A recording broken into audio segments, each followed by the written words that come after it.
ਸਤਿ ਸ਼੍ਰੀ ਅਕਾਲ ਜੀ, ਸਵਾਗਤ ਹੈ ਤੁਹਾਡਾ YouTube ਚੈਨਲ ਅਖਬਾਰ ਟੀਵੀ ਵਿੱਚ। ਤੁਹਾਡੇ ਆਪਣੇ ਜ਼ਿਲ੍ਹੇ ਅਤੇ ਪੰਜਾਬ ਭਰ ਤੋਂ ਇਲਾਵਾ ਆਪਣੇ ਦੇਸ਼ ਭਾਰਤ ਅਤੇ ਦੁਨੀਆ ਦੀਆਂ ਲੇਟੈਸਟ ਤਾਜ਼ਾ ਖਬਰਾਂ ਸਭ ਤੋਂ ਪਹਿਲਾਂ ਸੁਣਨ ਲਈ ਮੇਰੇ ਚੈਨਲ ਅਖਬਾਰ ਟੀਵੀ ਨੂੰ ਜ਼ਰੂਰ ਸਬਸਕ੍ਰਾਈਬ ਕਰਨਾ। ਤਾਜ਼ਾ ਅਤੇ ਵੱਡੀਆਂ ਖਬਰਾਂ ਦੀ ਪੂਰੀ ਜਾਣਕਾਰੀ ਲਈ ਵੀਡੀਓ ਦੇ ਆਖਿਰ ਤੱਕ ਬਣੇ ਰਹਿਣਾ। ਹੁਣ ਖਬਰਾਂ ਵੱਲ ਰੁਖ ਮੋੜਦੇ ਹੋਏ ਗੱਲ ਕਰਦੇ ਹਾਂ ਅੱਜ ਦੀ ਪਹਿਲੀ ਵੱਡੀ ਖਬਰ ਦੀ। ਸਰਕਾਰ ਨਹੀਂ ਲਵੇਗੀ ਖੇਤੀ ਕਾਨੂੰਨ ਵਾਪਸ, 3 ਵੱਡੀਆਂ ਸੌਦਾਂ ਲਈ ਸਹਿਮਤ। ਕਿਸਾਨਾਂ ਵੱਲੋਂ ਮੰਗਲਵਾਰ ਨੂੰ ਭਾਰਤ ਬੰਦ ਦਾ ਸੱਦਾ ਦਿੱਤਾ ਗਿਆ। ਇਸ ਨੂੰ ਰਾਜਨੀਤੀ ਪਾਰਟੀਆਂ ਨੇ ਵੀ ਸਮਰਥਨ ਦਿੱਤਾ। ਇਸ ਕਰਕੇ ਮੋਦੀ ਸਰਕਾਰ ਉੱਪਰ ਦਬਾਅ ਵੀ ਬਣਿਆ। ਇਸ ਕਰਕੇ ਸ਼ਾਮ ਹੁੰਦੇ ਤੱਕ ਤਸਵੀਰ ਬਦਲਦੀ ਨਜ਼ਰ ਆਈ। ਕਿਸਾਨ ਲੀਡਰਾਂ ਨੇ ਗ੍ਰਹਿ ਮੰਤਰੀ ਅਮਿਤ ਸ਼ਾਹ ਨਾਲ ਮੁਲਾਕਾਤ ਕੀਤੀ। ਕਈ ਘੰਟੇ ਚੱਲੀ ਇਸ ਬੈਠਕ ਵਿੱਚ ਕਿਸਾਨਾਂ ਦੀਆਂ ਮੰਗਾਂ ਤੇ ਵਿਚਾਰ ਵਟਾਂਦਰਾ ਕੀਤਾ ਗਿਆ ਅਤੇ ਸਰਕਾਰ ਨੇ ਸਪਸ਼ਟ ਕਰ ਦਿੱਤਾ ਕਿ ਖੇਤੀ ਕਾਨੂੰਨਾਂ ਨੂੰ ਵਾਪਸ ਨਹੀਂ ਲਿਆ ਜਾਵੇਗਾ। ਕਿਸਾਨਾਂ ਵੱਲੋਂ ਖੇਤੀਬਾੜੀ ਕਾਨੂੰਨਾਂ ਵਿੱਚ ਬਹੁਤ ਸਾਰੀਆਂ ਕਮੀਆਂ ਦੱਸੀਆਂ ਗਈਆਂ ਅਤੇ ਕਿਹਾ ਗਿਆ ਕਿ ਇਹਨਾਂ ਸਾਰੇ ਕਾਨੂੰਨਾਂ ਨੂੰ ਵਾਪਸ ਲਿਆ ਜਾਵੇ। ਹਾਲਾਂਕਿ ਸਰਕਾਰ ਨੇ ਸਹਿਮਤੀ ਪ੍ਰਗਟਾਈ, ਪਰ ਨਾਲ ਹੀ ਸਪਸ਼ਟ ਕਰ ਦਿੱਤਾ ਕਿ ਉਹ ਕਾਨੂੰਨ ਵਾਪਸ ਨਹੀਂ ਲਵੇਗੀ। ਅਜਿਹੀ ਸਥਿਤੀ ਵਿੱਚ ਸਰਕਾਰ ਨੇ ਕਿਸਾਨਾਂ ਦੀਆਂ ਕੁਝ ਚਿੰਤਾਵਾਂ ਨੂੰ ਦੂਰ ਕਰਨ ਦੀ ਕੋਸ਼ਿਸ਼ ਕੀਤੀ ਹੈ। ਵਰਤਮਾਨ ਸਮੇਂ ਵਿੱਚ ਕੰਟਰੈਕਟ ਫਾਰਮਿੰਗ ਕਾਨੂੰਨ ਵਿੱਚ ਕਿਸਾਨ ਕੋਲ ਅਦਾਲਤ ਵਿੱਚ ਜਾਣ ਦਾ ਅਧਿਕਾਰ ਨਹੀਂ। ਸਰਕਾਰ ਇਸ ਵਿੱਚ ਸੋਧ ਕਰ ਅਦਾਲਤ ਵਿੱਚ ਜਾਣ ਦੇ ਅਧਿਕਾਰ ਨੂੰ ਸ਼ਾਮਿਲ ਕਰ ਸਕਦੀ ਹੈ। ਨਵੇਂ ਕਾਨੂੰਨਾਂ ਮੁਤਾਬਕ ਪ੍ਰਾਈਵੇਟ ਪਲੇਅਰ ਪੈਨ ਕਾਰਡ ਦੀ ਮਦਦ ਨਾਲ ਕੰਮ ਕਰ ਸਕਦੇ ਹਨ, ਪਰ ਕਿਸਾਨਾਂ ਨੇ ਰਜਿਸਟ੍ਰੇਸ਼ਨ ਪ੍ਰਣਾਲੀ ਬਾਰੇ ਗੱਲ ਕੀਤੀ। ਸਰਕਾਰ ਨੇ ਇਸ ਸ਼ਰਤ ਨੂੰ ਵੀ ਸਵੀਕਾਰ ਕੀਤਾ ਹੈ। ਇਸ ਤੋਂ ਇਲਾਵਾ ਸਰਕਾਰ ਨਿੱਜੀ ਪਲੇਅਰਸ ਤੇ ਟੈਕਸ ਲਗਾਉਣ ਲਈ ਵੀ ਸਹਿਮਤ ਹੁੰਦੀ ਨਜ਼ਰ ਆਈ ਹੈ। ਕਿਸਾਨ ਨੇਤਾਵਾਂ ਮੁਤਾਬਕ ਅਮਿਤ ਸ਼ਾਹ ਨੇ ਕਿਸਾਨ ਦੀ ਸਹੂਲਤ ਅਨੁਸਾਰ MSP ਸਿਸਟਮ ਤੇ ਮੰਡੀ ਪ੍ਰਣਾਲੀ ਵਿੱਚ ਕੁਝ ਤਬਦੀਲੀਆਂ ਕਰਨ ਦੀ ਗੱਲ ਕੀਤੀ ਹੈ। ਕਿਸਾਨਾਂ ਨੂੰ ਇੱਥੇ ਮੁਸ਼ਕਿਲ ਆਈ ਹੈ। ਕਿਸਾਨ ਆਗੂ ਹੰਨਨ ਮੁੱਲਾ ਦਾ ਕਹਿਣਾ ਹੈ ਕਿ ਸਰਕਾਰ ਨੇ ਕਿਹਾ ਹੈ ਕਿ ਕਾਨੂੰਨ ਵਾਪਸ ਨਹੀਂ ਲਏ ਜਾਣਗੇ, ਪਰ ਕੁਝ ਸੋਧਾਂ ਕੀਤੀਆਂ ਜਾ ਸਕਦੀਆਂ ਹਨ। ਦਰਅਸਲ ਕਿਸਾਨ ਹੁਣ ਕਾਨੂੰਨ ਵਾਪਸ ਲੈਣ ਤੇ ਅੜੇ ਹੋਏ ਹਨ। ਕਿਸਾਨ ਆਗੂ ਦਲੀਲ ਦੇ ਰਹੇ ਹਨ ਕਿ ਜੇਕਰ ਕਾਨੂੰਨਾਂ ਵਿੱਚ ਸੋਧ ਕੀਤੀ ਗਈ ਤਾਂ ਇਸ ਦਾ ਢਾਂਚਾ ਬਦਲ ਜਾਵੇਗਾ। ਇਹ ਕਿਸੇ ਵੀ ਹੋਰ ਸਟਾਕ ਹੋਲਡਰ ਨੂੰ ਗਲਤ ਢੰਗ ਨਾਲ ਪ੍ਰਭਾਵਿਤ ਕਰ ਸਕਦਾ ਹੈ। ਹੁਣ ਵਧਦੇ ਹਾਂ ਅਗਲੀ ਖਬਰ ਵੱਲ। ਮੋਦੀ ਸਰਕਾਰ ਨੇ ਕਿਸਾਨਾਂ ਦੀਆਂ ਮੰਨੀਆਂ ਕੁਝ ਮੰਗਾਂ ਅਤੇ ਕੀਤੀ ਅੰਦੋਲਨ ਖਤਮ ਕਰਨ ਦੀ ਅਪੀਲ। ਮੋਦੀ ਸਰਕਾਰ ਨੇ ਕਿਸਾਨਾਂ ਨੂੰ ਪ੍ਰਸਤਾਵ ਭੇਜ ਕੇ ਅੰਦੋਲਨ ਖਤਮ ਕਰਨ ਦੀ ਅਪੀਲ ਕੀਤੀ ਹੈ। ਸਰਕਾਰ ਨੇ ਦਾਅਵਾ ਕੀਤਾ ਹੈ ਕਿ ਕਿਸਾਨਾਂ ਦੇ ਸਾਰੇ ਇਤਰਾਜ਼ ਮੰਨ ਲਏ ਗਏ ਹਨ ਤੇ ਇਹਨਾਂ ਨੂੰ ਦੂਰ ਕੀਤਾ ਜਾਵੇਗਾ। ਹੁਣ ਕਿਸਾਨ ਲੀਡਰ ਮੀਟਿੰਗ ਕਰਕੇ ਇਸ ਬਾਰੇ ਫੈਸਲਾ ਲੈਣਗੇ। ਸਿੱਗੂ ਬਾਰਡਰ ਉੱਪਰ ਕਿਸਾਨਾਂ ਦੀ ਮੀਟਿੰਗ ਜਾਰੀ ਹੈ। ਮਿਲੇ ਪ੍ਰਸਤਾਵ ਦੇ ਖਰੜੇ ਤੇ ਇਹ ਗੱਲਾਂ ਲਿਖੀਆਂ ਹਨ। ਕੇਂਦਰ ਸਰਕਾਰ MSP ਦੀ ਮੌਜੂਦਾ ਖਰੀਦ ਵਿਵਸਥਾ ਦੇ ਸੰਬੰਧ ਵਿੱਚ ਲਿਖਤੀ ਭਰੋਸਾ ਦੇਵੇਗੀ। ਕੇਂਦਰ ਸਰਕਾਰ ਕਿਸਾਨਾਂ ਦੇ ਖੇਤੀ ਕਾਨੂੰਨ ਦੇ ਇਤਰਾਜ਼ਾਂ ਤੇ ਖੁੱਲੇ ਮਨ ਨਾਲ ਵਿਚਾਰ ਕਰਨ ਲਈ ਤਿਆਰ ਹੈ। ਪਰਾਲੀ ਵਾਲੇ ਆਰਡੀਨੈਂਸ ਤੇ ਵੀ ਖੜੇ ਹੋਏ ਇਤਰਾਜ਼ ਦਾ ਹੱਲ ਕੀਤਾ ਜਾਵੇਗਾ। ਮੰਡੀਆਂ ਟੁੱਟਣ ਦੇ ਖਦਸ਼ੇ ਤੇ ਕਾਨੂੰਨ ਵਿੱਚ ਸੋਧ ਹੋ ਸਕਦੀ ਹੈ ਕਿ ਸੂਬਾ ਸਰਕਾਰ ਨਿੱਜੀ ਮੰਡੀਆਂ ਦੇ ਰਜਿਸਟ੍ਰੇਸ਼ਨ ਦੀ ਵਿਵਸਥਾ ਲਾਗੂ ਕਰ ਸਕੇ। ਸੂਬਾ ਸਰਕਾਰ ਸੈਂਸ ਜਾਂ ਹੋਰ ਚਾਰਜ ਲਗਾ ਸਕਦੀ ਹੈ। ਪੈਨ ਕਾਰਡ ਦੇ ਆਧਾਰ ਤੇ ਫਸਲ ਖਰੀਦੇ ਜਾਣ ਦੇ ਖਦਸ਼ੇ ਤੇ ਸੋਧ ਹੋ ਸਕਦੀ ਹੈ। ਕਾਰਪੋਰੇਟ ਕਿਸਾਨਾਂ ਦੀ ਜ਼ਮੀਨ ਤੇ ਕਬਜ਼ਾ ਕਰਨ ਦੇ ਖਦਸ਼ੇ ਤੇ ਪਹਿਲਾਂ ਹੀ ਸਪਸ਼ਟ ਸੀ। ਹੁਣ ਵੀ ਸਪਸ਼ਟ ਹੈ ਕਿ ਕਿਸਾਨ ਦੀ ਜ਼ਮੀਨ ਤੇ ਉੱਗਣ ਵਾਲੀ ਫਸਲ ਤੇ ਕੋਈ ਵੀ ਲੋਨ ਨਹੀਂ ਲਿਆ ਜਾ ਸਕੇਗਾ। ਕੰਟਰੈਕਟ ਫਾਰਮਿੰਗ ਦੇ ਵਿਵਾਦ ਨੂੰ ਕਿਸਾਨ ਸਿਵਲ ਕੋਰਟ ਵਿੱਚ ਲੈ ਜਾ ਸਕਦਾ ਹੈ। ਵਧੀਆ ਅਗਲੀ ਖਬਰ ਵੱਲ। ਜੇ ਜਲਦ ਨਾ ਨਿਕਲਿਆ ਕਿਸਾਨੀ ਮਸਲੇ ਦਾ ਹੱਲ ਤਾਂ ਜਥੇਦਾਰ ਹਰਪ੍ਰੀਤ ਸਿੰਘ ਲੈ ਸਕਦੇ ਹਨ ਵੱਡਾ ਫੈਸਲਾ। ਕਿਸਾਨਾਂ ਤੇ ਕੇਂਦਰ ਦੇ ਵਿਚਕਾਰ 6ਵੇਂ ਦੌਰ ਦੀ ਬੈਠਕ ਹੋ ਚੁੱਕੀ ਹੈ, ਪਰ ਕੋਈ ਵੀ ਨਤੀਜਾ ਸਾਹਮਣੇ ਨਹੀਂ ਆਇਆ। ਕਿਸਾਨ ਆਪਣੀਆਂ ਮੰਗਾਂ ਤੇ ਅੜੀ ਹੈ ਅਤੇ ਸਰਕਾਰ ਆਪਣੀ ਜਿੱਦ ਤੇ ਅੜੀ ਹੈ।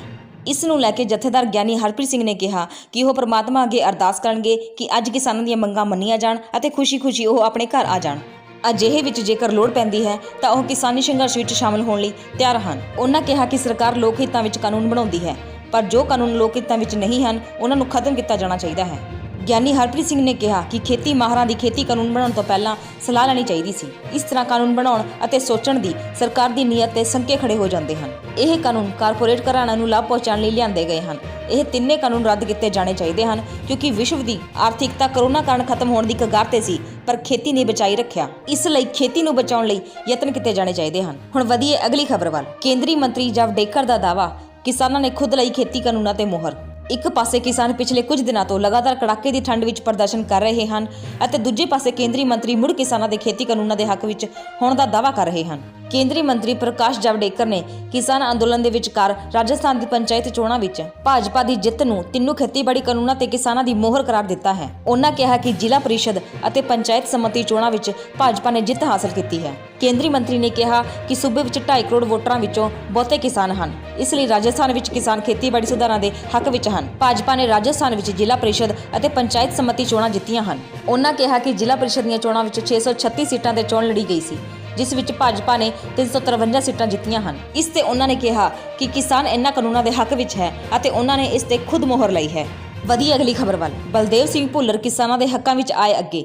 ਖੇਤੀ ਕਾਨੂੰਨਾਂ ਦੇ ਵਿਰੋਧ ਵਿੱਚ ਦਿੱਤਾ ਅਸਤੀਫਾ। ਬਲਦੇਵ ਸਿੰਘ ਭੁੱਲਰ ਮੈਂਬਰ ਜ਼ਿਲ੍ਹਾ ਖਪਤਕਾਰ ਝਗੜੇ ਨਿਵਾਰਣ ਅਤੇ ਖਪਤਕਾਰ ਕਮਿਸ਼ਨ ਫਿਰੋਜ਼ਪੁਰ ਨੇ ਕੇਂਦਰ ਸਰਕਾਰ ਦੇ ਕਿਸਾਨ ਵਿਰੋਧੀ ਕਾਨੂੰਨਾਂ ਅਤੇ ਨੀਤੀਆਂ ਦੇ ਵਿਰੋਧ ਵਿੱਚ ਕਿਸਾਨਾਂ ਦੇ ਹੱਕਾਂ ਵਿੱਚ ਅਸਤੀਫਾ ਦੇ ਦਿੱਤਾ ਹੈ। ਭੁੱਲਰ ਦੀ ਮੈਂਬਰ DCDRC ਵਜੋਂ ਕਾਰਜਕਾਲ ਮਈ 2021 ਨੂੰ ਖਤਮ ਹੋਣਾ ਸੀ। ਭੁੱਲਰ ਨੇ ਨਵੰਬਰ 2020 ਦੇ ਮਹੀਨੇ ਲਈ ਆਪਣੀ ਤਨਖਾਹ ਵੀ ਕਿਸਾਨਾਂ ਦੇ ਹੱਕ ਵਿੱਚ ਦਾਨ ਕੀਤੀ ਸੀ। ਉਹਨਾਂ ਇਹ ਵੀ ਕਿਹਾ ਕਿ ਵਿਰੋਧ ਵਿੱਚ ਉਹ ਸਰਕਾਰ ਦੁਆਰਾ ਪ੍ਰਾਪਤ ਕੀਤੇ ਗਏ ਸਾਰੇ ਸਨਮਾਨ ਵਾਪਸ ਦੇ ਦੇਣਗੇ।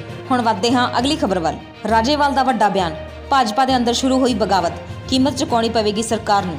ਕੇਂਦਰ ਦੇ ਅੜੀਅਲ ਰਵੱਈਏ ਤੋਂ ਬਾਅਦ ਕਿਸਾਨਾਂ ਨੇ ਵੀ ਆਪਣੀ ਅੜੀ ਦਿਖਾਉਂਦਿਆਂ ਕਾਰਪੋਰੇਟ ਘਰਾਣਿਆਂ ਦਾ ਬਾਈਕਾਟ ਕਰਨ ਦਾ ਐਲਾਨ ਕਰ ਦਿੱਤਾ।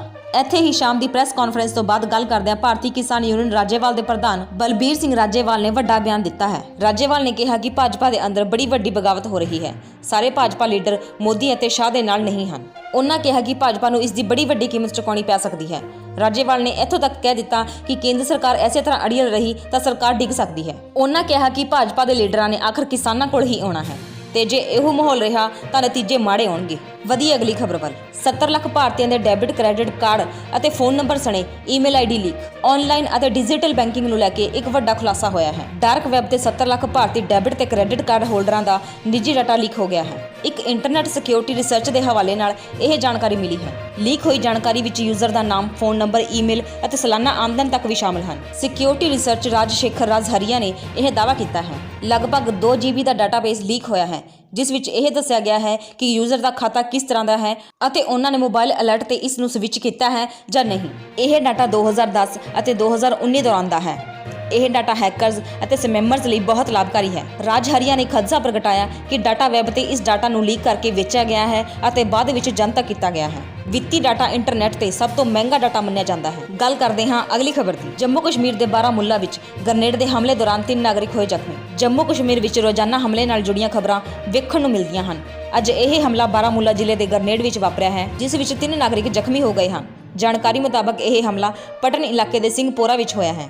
ਫਿਲਹਾਲ ਜ਼ਖਮੀਆਂ ਨੂੰ ਪਟਨ ਦੇ ਹਸਪਤਾਲ ਵਿੱਚ ਦਾਖਲ ਕਰਵਾਇਆ ਗਿਆ ਹੈ। ਇਸ ਦੇ ਨਾਲ ਹੀ ਅੱਤਵਾਦੀਆਂ ਦੀ ਭਾਲ ਵਿੱਚ ਇਲਾਕੇ ਦੀ ਘੇਰਾਬੰਦੀ ਕੀਤੀ ਜਾ ਰਹੀ ਹੈ ਅਤੇ ਤਲਾਸ਼ੀ ਮੁਹਿੰਮ ਸ਼ੁਰੂ ਹੈ। ਵਧੀਆ ਅਗਲੀ ਖਬਰ ਵੱਲ। ਨੌਕਰੀ ਪੇਸ਼ਾ ਲੋਕਾਂ ਲਈ ਵੱਡਾ ਝਟਕਾ, ਸਰਕਾਰ ਨੇ ਬਦਲੇ ਨਿਯਮ, ਘਟੇਗੀ ਤਨਖਾਹ। ਨੌਕਰੀ ਪੇਸ਼ਾ ਲੋਕਾਂ ਨੂੰ ਵੱਡਾ ਵਿੱਤੀ ਝਟਕਾ ਮਿਲ ਸਕਦਾ ਹੈ। ਦਰਅਸਲ ਅਗਲੇ ਵਿੱਤੀ ਸਾਲ ਤੋਂ ਨੌਕਰੀ ਪੇਸ਼ਾ ਲੋਕਾਂ ਦੀ ਟੈਕ ਹੋਮ ਸੈਲਰੀ ਵਿੱਚ ਕਟੌਤੀ ਕੀਤੀ ਜਾ ਸਕਦੀ ਹੈ। ਅਗਲੇ ਸਾਲ ਤੋਂ ਨਵੇਂ ਤਨਖਾਹ ਨਿਯਮਾਂ ਮੁਤਾਬਕ ਕਰਮਚਾਰੀਆਂ ਦੇ ਪੈਕੇਜ ਦਾ ਪੁਨਰਗਠਨ ਕੀਤਾ ਜਾਵੇਗਾ, ਜਿਸ ਕਾਰਨ ਟੈਕ ਹੋਮ ਤਨਖਾਹ ਵਿੱਚ ਕਮੀ ਆ ਸਕਦੀ ਹੈ। ਹੁਣ ਵਧਦੇ ਹਾਂ ਅਗਲੀ ਖਬਰ ਵੱਲ। ਬੰਦ ਹੋ ਗਿਆ ਦੇਸ਼ ਦਾ ਇੱਕ ਹੋਰ ਬੈਂਕ, ਲੱਖਾਂ ਗਾਹਕਾਂ ਦੀ ਜਮ੍ਹਾਂ ਪੂੰਜੀ ਦਾ ਕੀ ਬਣੇਗਾ? ਰਿਜ਼ਰਵ ਬੈਂਕ ਆਫ ਇੰਡੀਆ ਨੇ ਮਹਾਰਾਸ਼ਟਰ ਦੇ ਇੱਕ ਹੋਰ ਸਹਿਕਾਰੀ ਬੈਂਕ ਨੂੰ ਵੱਡਾ ਝਟਕਾ ਦਿੱਤਾ ਹੈ। RBI ਨੇ ਕਰੜ ਜਨਤਾ ਸਹਿਕਾਰੀ ਬੈਂਕ ਦਾ ਲਾਇਸੈਂਸ ਰੱਦ ਕਰ ਦਿੱਤਾ ਹੈ। RBI ਨੇ ਕਿਹਾ ਕਿ ਇਹ ਕਦਮ ਪੂੰਜੀ ਦੀ ਘਾਟ ਅਤੇ ਘੱਟ ਕਮਾਈ ਦੇ ਕਾਰਨ ਚੁੱਕਿਆ ਗਿਆ ਹੈ। ਜੇ ਤੁਹਾਡੇ ਵੀ ਇਸ ਬੈਂਕ ਵਿੱਚ ਪੈਸੇ ਹਨ ਤਾਂ ਆਓ ਤੁਹਾਨੂੰ ਦੱਸਦੇ ਹਾਂ ਕਿ ਤੁਹਾਡੇ ਪੈਸੇ ਦਾ ਕੀ ਹੋਵੇਗਾ। ਕੀ ਤੁਸੀਂ ਸਾਰੇ ਪੈਸੇ ਵਾਪਸ ਪ੍ਰਾਪਤ ਕਰੋਗੇ ਜਾਂ ਨਹੀਂ? ਬੈਂਕ ਦੇ ਗਾਹਕਾਂ ਨੂੰ ਰਾਹਤ ਦਿੰਦੇ ਹੋਏ RBI ਨੇ ਕਿਹਾ ਕਿ ਜਮ੍ਹਾਂਕਰਤਾ ਦੇ ਪੈਸੇ ਵਾਪਸ ਦੇਣ ਲਈ ਇੱਕ ਆਮ ਵਿਧੀ ਅਪਣਾਈ ਜਾਵੇਗੀ। ਜਮ੍ਹਾਂਕਰਤਾ ਨੂੰ ਨਿਰਧਾਰਤ ਨਿਯਮਾਂ ਅਤੇ ਸ਼ਰਤਾਂ ਤਹਿਤ 5 ਲੱਖ ਰੁਪਏ ਤੱਕ ਦਾ ਭੁਗਤਾਨ ਕੀਤਾ ਜਾਵੇਗਾ। ਇਹ ਭੁਗਤਾਨ ਬੀਮਾ ਅਤੇ ਕ੍ਰੈਡਿਟ ਗਰੰਟੀ ਕਾਰਪੋਰੇਸ਼ਨ ਦੁਆਰਾ ਕੀਤਾ ਜਾਵੇਗਾ। ਇਸ ਪ੍ਰਕਿਰਿਆ ਤਹਿਤ ਬੈਂਕ ਵਿੱਚ ਜਮ੍ਹਾਂ ਪੂੰਜੀਕਰਤਾਵਾਂ ਵਿੱਚੋਂ 99% ਆਪਣੀ ਪੂਰੀ ਜਮ੍ਹਾਂ ਰਕਮ ਵਾਪਸ ਪ੍ਰਾਪਤ ਕਰਨਗੇ। ਵਧੀਆ ਅਗਲੀ ਖਬਰ ਵੱਲ। 36 ਸਾਲ ਪਹਿਲਾਂ ਮਰ ਚੁੱਕੇ ਸ਼ਖਸ ਦੀ ਕੋਰੋਨਾ ਰਿਪੋਰਟ ਪੋਜ਼ਿਟਿਵ, ਕਿਹਾ ਆਈਸੋਲੇਟ ਹੋ ਜਾਓ। ਹਿਮਾਚਲ ਪ੍ਰਦੇਸ਼ ਵਿੱਚ ਕੋਵਿਡ-19 ਦੇ ਮਾਮਲੇ ਲਗਾਤਾਰ ਵਧਦੇ ਜਾ ਰਹੇ ਹਨ। ਸਿਹਤ ਵਿਭਾਗ ਲਗਾਤਾਰ ਸੈਂਪਲ ਲੈ ਕੇ ਕੋਰੋਨਾ ਪੋਜ਼ਿਟਿਵ ਮਾਮਲਿਆਂ ਦੀ ਜਾਣਕਾਰੀ ਸਰਕਾਰ ਤੱਕ ਪਹੁੰਚਾ ਰਿਹਾ ਹੈ। ਪਰ ਹਿਮਾਚਲ ਪ੍ਰਦੇਸ਼ ਦੇ ਬਿਲਾਸਪੁਰ ਤੋਂ ਸਿਹਤ ਵਿਭਾਗ ਦੀ ਇੱਕ ਵੱਡੀ ਲਾਪਰਵਾਹੀ ਸਾਹਮਣੇ ਆਈ ਹੈ। 36 ਸਾਲ ਪਹਿਲਾਂ ਮਰ ਚੁੱਕੇ ਵਿਅਕਤੀ ਦੀ ਕੋਰੋਨਾ ਰਿਪੋਰਟ ਲਈ ਉਸ ਦੇ ਸੈਂਪਲ IGMC ਸ਼ਿਮਲਾ ਭੇਜਣ ਅਤੇ ਉਸ ਨੂੰ ਹੋਮ ਆਈਸੋਲੇਟ ਕਰਨ ਦਾ ਮੈਸੇਜ ਉਸ ਦੇ ਬੇਟੇ ਦੇ ਮੋਬਾਈਲ ਤੇ ਆਇਆ। ਸਿਹਤ ਵਿਭਾਗ ਦੀ ਇਸ ਲਾਪਰਵਾਹੀ ਤੇ ਘੁਮਾਵਰੀ ਤੋਂ ਕਾਂਗਰਸ ਪਾਰਟੀ ਦੇ ਸਾਬਕਾ ਰਾਜੇਸ਼ ਧਰਮਣੀ ਨੇ ਸਵਾਲ ਖੜੇ ਕਰਦੇ ਹੋਏ ਇਸ ਮਾਮਲੇ ਦੀ ਜਾਂਚ ਹੋਣ ਦੀ ਗੱਲ ਕਹੀ ਹੈ। ਹੁਣ ਵਧੀਏ ਇੰਟਰਨੈਸ਼ਨਲ ਖਬਰਾਂ ਵੱਲ। 2020 ਵਿੱਚ ਭਾਰਤ ਨੇ ਅਮਰੀਕਾ ਤੋਂ ਖਰੀਦੇ $3.4 ਅਰਬ ਦੇ ਹਥਿਆਰ। ਭਾਰਤ ਵੱਲੋਂ ਅਮਰੀਕਾ ਤੋਂ ਖਰੀਦੇ ਜਾਣ ਵਾਲੇ ਹਥਿਆਰਾਂ ਵਿੱਚ ਟਰੰਪ ਪ੍ਰਸ਼ਾਸਨ ਨੂੰ ਆਖਰੀ ਸਾਲ ਵਿੱਚ ਜ਼ੋਰਦਾਰ ਵਾਧਾ ਹੋਇਆ। ਸਰਕਾਰੀ ਅੰਕੜਿਆਂ ਮੁਤਾਬਕ ਸਾਲ 2020 ਵਿੱਚ 62 ਕਰੋੜ ਅਮਰੀਕੀ ਡਾਲਰ ਤੋਂ ਵੱਧ ਕੇ $3.4 ਅਰਬ ਤੱਕ ਪਹੁੰਚ ਗਿਆ। ਅਮਰੀਕਾ ਦੀ ਡਿਫੈਂਸ ਸਿਕਿਉਰਿਟੀ ਕਾਰਪੋਰੇਸ਼ਨ ਏਜੰਸੀ ਮੁਤਾਬਕ ਭਾਰਤ ਨੂੰ ਅਮਰੀਕੀ ਹਥਿਆਰਾਂ ਦੀ ਵਿਕਰੀ ਵਿੱਚ ਉਛਾਲ ਉਸ ਸਮੇਂ ਆਇਆ ਜਦੋਂ ਅਮਰੀਕਾ ਤੋਂ ਦੂਜੇ ਦੇਸ਼ਾਂ ਨੂੰ ਹਥਿਆਰਾਂ ਦੀ ਕੁੱਲ ਵਿਕਰੀ 2020 ਵਿੱਚ ਘਟ ਕੇ $50.8 ਅਰਬ ਰਹਿ ਗਈ। ਪਾਕਿਸਤਾਨ ਨੇ ਵੀ 2020 ਵਿੱਚ ਅਮਰੀਕਾ ਤੋਂ $14.6 ਕਰੋੜ ਦੇ ਹਥਿਆਰ ਖਰੀਦੇ। ਵਧੀਆ ਅਗਲੀ ਖਬਰ ਵੱਲ। ਬਰਤਾਨੀਆ ਵਿੱਚ ਅਗਲੀ ਸਰਦੀਆਂ ਤੱਕ ਲਾਉਣਾ ਪੈ ਸਕਦਾ ਹੈ ਮਾਸਕ। ਜਰਮਨੀ ਵਿੱਚ ਮੁੜ ਲਾਕਡਾਊਨ ਦੇ ਸੰਕੇਤ। ਦੁਨੀਆ ਵਿੱਚ ਕੋਰੋਨਾ ਮਰੀਜ਼ਾਂ ਦਾ ਅੰਕੜਾ